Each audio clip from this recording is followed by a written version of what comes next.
தேர்தல் காலம் வந்துவிட்டால் தமிழ்நாட்டிற்கு பல வேடங்களில் வரக்கூடிய மக்கள் விரோத ஒன்றிய பிரதமர் நரேந்திர மோடி அவர்கள் தமிழ்நாட்டிற்கு வந்து பல பொய்களையும் பல புரட்டுகளையும் அவருக்கு ஏற்றார் போல இந்த தமிழ்நாட்டு மக்கள் மத்தியிலே திமுக அரசின் மீது ஒரு தவறான பின்பத்தை உண்டாக்க வேண்டும் என்பதற்கு வருகிறார்.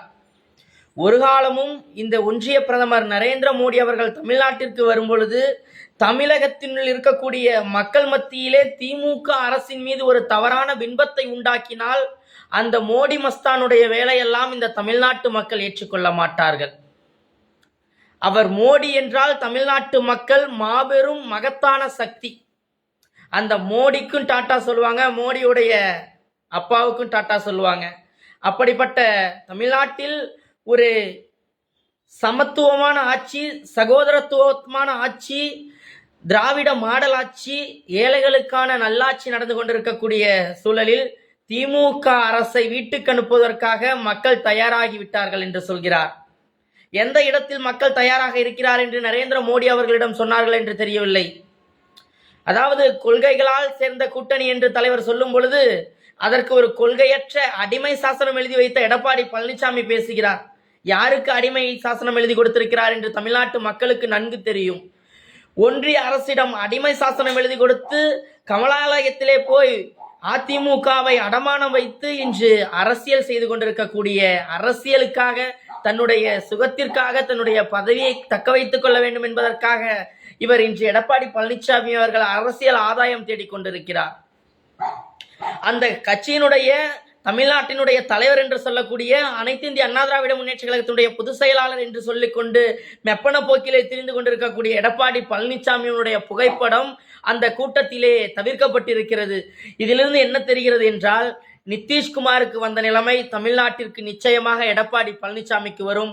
அதிமுக எனும் ஒரு கட்சி, அதாவது எம்ஜிஆர் அவர்களால் தொடங்கப்பட்டு அம்மையார் அவர்களால் கட்டி காக்கப்பட்ட இயக்கம் இன்று பிஜேபியினுடைய அடமான கடையிலே அடமானம் வைக்கப்பட்டிருக்கிறது என்பது எவ்வித மாற்றமும் கிடையாது, மாற்று கருத்தும் கிடையாது.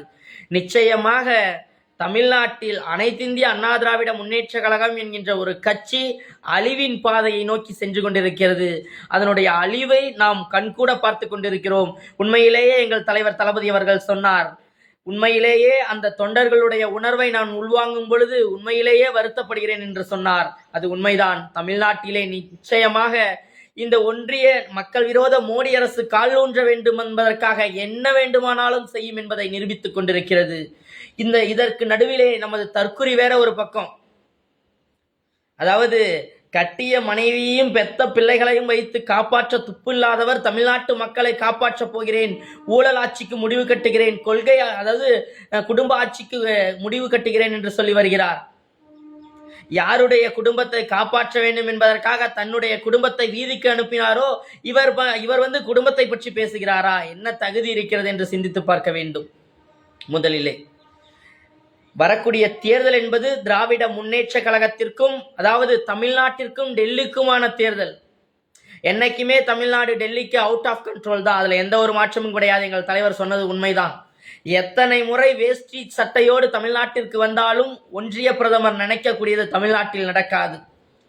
அப்படி தப்பி தவறி ஏதாவது ஒரு மாற்றங்கள் நிச்சயமாக நிகழாது. தமிழ்நாட்டு மக்கள் தெளிவாக இருக்கிறார்கள்.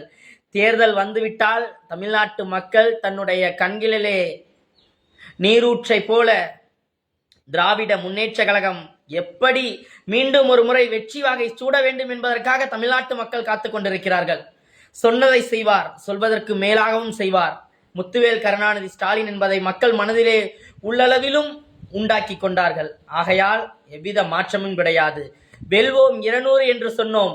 230 தொகுதிகளை வென்றாலும் ஆச்சரியப்படுவதற்கு எந்த ஒரு இதுவும் கிடையாது. 234 தொகுதியிலும் திராவிட முன்னேற்ற கழகம் வெற்றி பெற்றாலும் இந்த தமிழ்நாட்டில் ஆச்சரியப்படுவதற்கு எவ்வித மாற்று கருத்தும் கிடையாது. பாசிச பாஜகவை வேறெடுக்க வேண்டும். அடிமை சாசனம் எழுதி கொடுத்து அடிமையாக வாழ்ந்து கொண்டிருக்கக்கூடிய அடிமை பழனிசாமியினுடைய கூடாரத்தை வேறெடுக்க வேண்டும். அனைத்து இந்திய அண்ணா திராவிடம் என்கின்ற ஒரு மகத்தான கட்சி இன்று தமிழ்நாட்டிலே அழிவின் பாதையிலே சென்று கொண்டிருப்பது உண்மையிலேயே வருத்தம் அளிக்கக்கூடிய ஒரு செய்திதான். இருப்பினும் தலைவர் தளபதி அவர்கள் சொன்னாரே, வெல்வோம் 200 படைப்போம் வரலாறு என்று. 200 தொகுதிகளுக்கு மேலாக வெற்றி பெற்று ஒவ்வொரு தொண்டர்களும் களப்பணியாற்றி மோடியும் அந்த அமித்ஷாவும் மோடியும் அந்த கேடியும் தமிழ்நாட்டிற்கு எத்தனை முறை காலூன்ற வேண்டும் என்கின்ற துடிப்போடு தமிழர்களுடைய உணர்வை கொச்சைப்படுத்திவிட்டு இன்று இந்தி எனும் ஒரு இந்தி திணிப்பை கொண்டு வந்து இந்திக்கு எதிரானவர்கள் திமுகவை சார்ந்தவர்கள் என்கின்ற பொய் பிரச்சாரத்தை முன்வைக்கிறார்களே. இந்தியை நாங்கள் எதிர்க்கவில்லை, நீங்கள் இந்தி திணிப்பைத்தான் நாங்கள் எதிர்க்கிறோம் என்று எங்கள் தலைவர் சொன்னாரே. அதுபோல இந்தி எனும் ஒரு திணிப்பை நீங்கள் கொண்டு வரும்போது தமிழ்நாட்டு மக்கள் எனும் கொந்தளிப்புக்கு நீங்கள் ஆளாகிவிட்டீர்கள். ஆகையால் எத்தனை ஆண்டு காலம் ஆனாலும் தமிழ்நாட்டில் உங்களால் காலூன்ற முடியாது. நிச்சயமாக மீண்டும் மீண்டும் சொல்கிறேன், எத்தனை முறை இந்த ஒன்றிய பிரதமர் தமிழ்நாட்டிற்கு வந்தாலும் சரி, ஒன்றிய அமைச்சர் அமித்ஷா வந்தாலும் சரி, தமிழ்நாட்டினுடைய தேர்தல் பொறுப்பாளர் BS கோயல் எத்தனை முறை இங்கு வந்து கத்தினாலும் சரி, நேற்று நம்முடைய முதல்வரையும் துணை முதல்வரையும் பேசுகிறார்.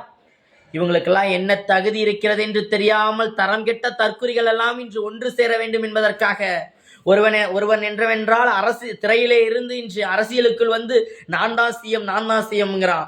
இன்னொரு கூட்டணியில யாரு சிஎம் வேட்பாளர்னே இன்னும் தெரியல. பேருக்கு வேண்டுமானால் எடப்பாடியை சொல்கிறார்கள். ஆனால் மெப்பனை போக்கிலே ஒன்றிய நரேந்திர மோடி அரசு எப்படியாவது தமிழ்நாட்டில் பிஜேபியை காலூன்ற செய்ய வேண்டும். அதுபோல ஒன்று நடந்துவிட்டால் எடப்பாடி பழனிசாமி எனும் ஒரு சகாப்தத்தை முடிவுக்கு கொண்டு வந்து இங்கு அதிமுக எனும் கட்சியை அடமான கடையில் இருக்கக்கூடிய கட்சியை தான் விழுங்கி இங்கு பிஜேபியினுடைய ஆட்சி மலர்ந்துவிடும். அப்படி ஒன்று நடந்தால் நம்முடைய இன்று சகோதரத்துவத்தோடு